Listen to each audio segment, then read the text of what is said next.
Um, um, A answer. Um, the umbilical arteries are detached from the iliac arteries and their functions in to irrigate to the placenta. It has nutritional, respiratory, and immunological functions. The arteries carry oxygen-deficient blood and waste products from the fetus of the placenta, and sometimes the artery wears out or files to the bulb, leaving only a simple umbilical artery. A simple umbilical artery can be seen in 0.2% to 1% of pregnancies. The umbilical veins transport oxygen-rich blood and nutrients from the placenta to the fetus. Between the maternal blood and the placenta of the fetus, additional has immunological functions due to the presence of a family of immunoglobulins, known as immunoglobulin G. B answer.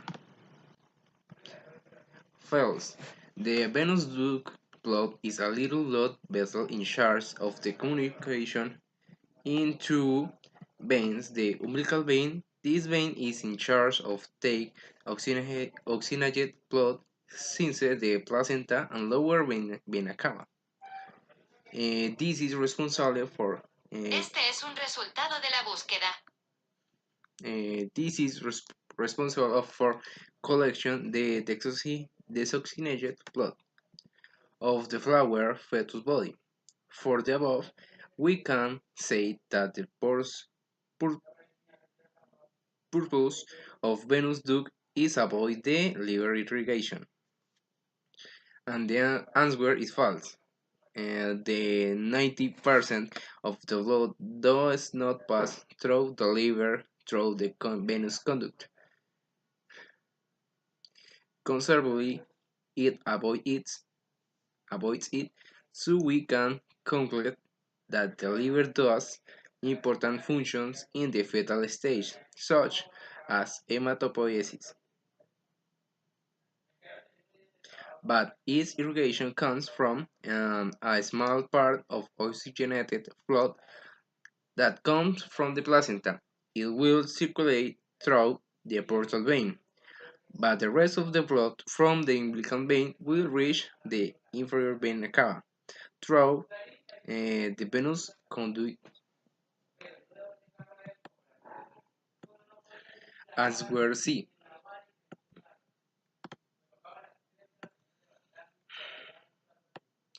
the foramen ovale is an opening in the wall in the interarterial septum of the cardiac that during the intrauterine life allows the passage of blood from the right atrium to left atrium. Normally, this opening closes a few hours after birth. When the lungs start functions, the pulmonary pressure decreases and pressure of the atrium excess. The pressure of the right atrium. This case, this cases the approach of the septum primum against the septum secundum, thus closing the foramen ovale when both septa merge. The left a reside of the foramen ovale called the oval fossa. Answer D.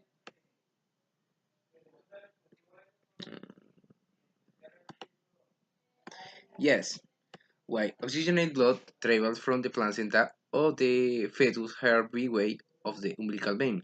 The hair structures of the fetus differs from the normal postnatal hair in that there is an opening in the atrial septum called the foramen ovale. This allows most of the blood that enters the right atrium to follow in the felt atrium instead of into to the right ventricle. From the left atrium, the oxygenated blood is pumped into the left ventricle and into the aorta, which carries blood with the highest oxygen content to the brain, whereas blood to the lower body tissues with a lower oxygen saturation is supplied by the ductus arteries.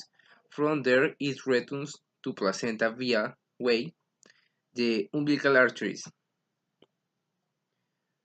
as we see. Indeed, indeed. The foramen well does allow the oxygenated blood flow goes from the right to the left atrium. The foramen well is covered by a flap that allows blood flow from right to the left atrium. This happens because it will keep to the blood from going through the lungs.